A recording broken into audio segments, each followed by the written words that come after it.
오늘은 고질적인 염증과 통증 치료에 좋은 땅찔레에 대해서 알아보겠습니다. 먼저 땅찔레는 땅이나 바위에 붙어 자란다 해서 땅찔레라 하며 땅가시 및 돌가시나무라고 부르기도 합니다.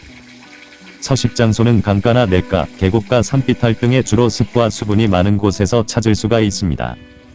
대체적으로 따뜻한 중부 이남의 어느 특정 지역에서만 자생해 있는 귀중한 식물자원으로 현재는 찔레처럼 약재로 활용 중에 있습니다.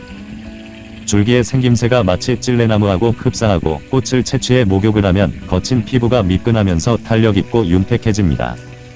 그리고 세포를 보호해 잔주름을 막을 수가 있고 노화를 진행시키는 활성산소를 제거해 피부 노화가 생기는 것을 막아 젊음을 유지할 수 있게 해줍니다. 현재는 분재용과 관상용, 벌들의 밀원식물 약용 등으로 다양하게 사용되고 있는 중입니다. 봄철에 새순이 올라오면 나물과 각종 음식에 활용할 수가 있고 꽃과 열매 뿌리의 모든 부분을 약으로 사용할 수가 있습니다. 맛은 달면서 신편이고 차가운 성질로 간과 방광 신장에 작용합니다. 지금까지 특별하게 밝혀진 독성작용이 없어 기존에 쓰고 있는 약물보다 부작용이 적고 나아가 각종 병증의 근본적이고 치료제가 될 수가 있습니다. 옛부터 땅찔레 뿌리는 산후통과 신장염, 콩파첨 등의 심묘한 효능을 보이는 것으로 전해지고 신경성 질환으로 관절염과 무릎 통증, 요통의 통증을 줄이는 약으로 적용합니다. 영실은 위와 신장, 대장을 이롭게 해서 생리통과 당뇨, 만성이장병 등의 탁월한 효능이 있으며 특히 요독증으로 인한 신장독을 제거해 소변을 잘 나가게 배출시켜줍니다. 민간에서는 뿌리를 말려서 몸 안에 쌓인 풍과 습을 제거하고 뭉친 피와 덩어리진 것을 풀어 혈액을 맑게 할 때 긴급 해독제로 쓰기도 합니다. 또한 몸속에 축적된 독소의 배출작용이 좋아서 농약이나 납중독, 니코틴을 빨아내고 심혈관 건강을 이롭게 만들 수가 있습니다.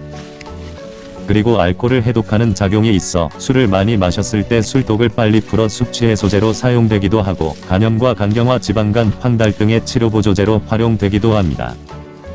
한방에서는 사지마비와 근골통증, 안면신경마비, 몸이 굳거나 경직되는 증상, 손과 다리에 마비가 와서 자주 저리거나 쥐가 갑자기 일어날 때도 진정시키는 효과가 있습니다. 무엇보다 고질적인 퇴행성 질환인 뇌졸중과 치매, 연골과 뼈가 손상되거나 인대가 늘어나는 증상에 사용하면 큰 효과를 볼 수가 있습니다. 뇌질환에는 땅찔레 뿌리와 녹은 석창포 각 5-7g 정도의 물 1리터를 붓고 달여서 하루 3잔씩 드시면 됩니다. 간을 해독할 때는 돌가시 뿌리와 노각나무, 꾸지뽕을 함께 넣고 달여 마시면 간과 위장병을 고칠 수가 있습니다. 예전 무릎에 물이 자꾸 차올라 병원에 자주 다니면서 주사기로 물을 빼던 환자가 있었는데 땅찔레를 이용해서 효과를 보기도 했습니다. 어느 날 지인이 땅찔레 뿌리의 효능을 알려준 후부터서 뿌리를 계속 달여 먹고부터 며칠 만에 통증이 사라졌다고 합니다.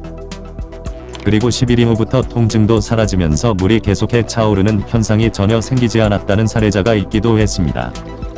땅찔레는 소염작용과 염증 및 썩은 고름독을 빨아내는 작용이 좋고 밖으로 배출하는 능력이 탁월합니다.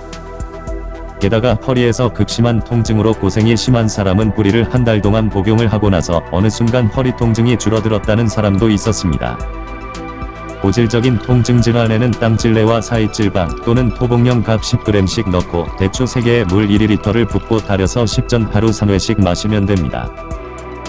땅찔레는 차가운 성질을 지녀 냉증이 있는 환자는 따뜻한 대추나 감초를 넣어서 사용하면 되고 추가로 환기와 마삭주를 배합하기도 합니다. 그리고 평생 동안 고질적인 무릎 관절염으로 고생을 하신던 분은 땅찔레를 다른 약재를 첨가해서 4개월 이상을 꾸준히 마시기도 했습니다. 그 결과 관절이 한결 부드러워지면서 지긋지긋한 무릎 관절염에서 벗어날 수가 있게 되었습니다. 더군다나 아픈 다리 통증과 저림 현상이 사라져 여기저기 걸어 다닐 수가 있어 모든 게 내 세상 같다는 치료 사례가 있기도 했습니다. 무릎 관절염에는 돌가시 뿌리와 위령선 우슬 뿌리를 첨가해서 달여 드시면 되고 알레르기가 있는 사람은 우슬 뿌리를 빼고 달여 드시면 됩니다. 이 외에도 해독력이 좋은 창출과 강활, 모과 등을 넣어서 각각 한두 개씩 달여 마시기도 하지만 3가지 이상 다른 약재를 배합해서 사용하는 것은 금물입니다. 그리고 체질에 따라서는 이 약재가 잘 맞지 않을 수도 있으니 먼저 전문가 상담을 받으시길 바랍니다. 대체적으로 이 약재들은 뼈와 골수염, 근골동통, 근육 및 사지마비 등의 통증을 완화시키고 줄여주는 약재이니 참고하시길 바랍니다. 땅찔레는 호흡기 질환인 기침과 가래, 천식, 만성기관지염, 인후염, 폐렴 등에도 좋은 효과를 볼 수가 있습니다. 그 밖에 가슴이 답답하면서 목이 마르고 메이는 증상, 얼굴이 창백하면서 혈색이 안 좋으신 분, 몸이 자주 퉁퉁 부어오르는데도 사용합니다. 술을 담그실 경우에는 뿌리를 굴치해서 깨끗이 씻은 다음에 물기를 완전히 빼내고 며칠 건조시킨 후에 담그시면 됩니다. 그런 다음에 유리용기에 뿌리를 넣고 30도 이상 담금용 술을 부어주시면 되고 꽉 밀봉해서 신선한 저장고에 최소 6개월에서 1년 이상을 숙성시켜 사용하시면 됩니다. 그리고 건더기는 건져내고 하루 한 잔씩만 복용하시면 되고 담금주는 정력 증진과 통증 완화, 피부 노화 및 면역력을 강화시키는 효과가 있습니다. 땅찔레는 지금까지 특별한 부작용은 없으나 성질이 서늘한 편으로 냉증이 있는 사람은 복통과 설사로 잘 안 맞을 수가 있으니 한꺼번에 많은 양을 먹지 않도록 주의해야 합니다. 또한 작은 가시에 찔리게 되면 알레르기가 심하게 일어나기도 하니 조심해서 채취하시길 바랍니다. 시청해 주셔서 감사합니다.